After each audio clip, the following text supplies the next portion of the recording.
Alam mo ba na bihirang magkaroon ng matinding pagbaha sa Japan? Kahit madalas silang tamaan ng malalakas na bagyo at ulan, hindi pa din sila binabaha. Bakit nga ba? Ito ay dahil sa kanilang napaka-advanced na flood control system, gaya ng underground temple sa Tokyo. Isang higanteng tunnel at reservoir sa ilalim ng lupa na sumisipsip ng sobrang tubig para hindi umapaw sa syudad. Bukod dito, maayos din ang kanilang urban planning, kaya't hindi basta-basta pwedeng magtayo ng bahay o gusali sa flood-prone areas. At mahigpit ang drainage requirements. Makikita mo rin sa Japan ang mga kanal na sobrang linis na at meron pang mga isdang nabubuhay, patunay kung gaano nila pinapahalagahan ang kalinisan at tamang sistema ng tubig. Gumagamit din sila ng high-tech weather radar at sensors para ma-predict agad ang ulan at pagbaha, dahilan kung bakit mabilis silang nakakapagbigay ng warning at nakakapag-evacuate ang mga tao. Higit sa lahat, nakaugat na sa kanilang kultura ang preparedness. Regular ang disaster drills at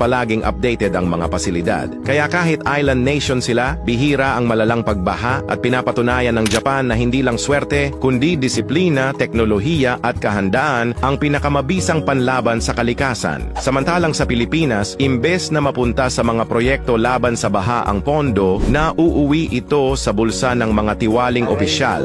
Hanggang ngayon, hindi lang ulan ang nagpapalubog sa atin kundi korupsyon.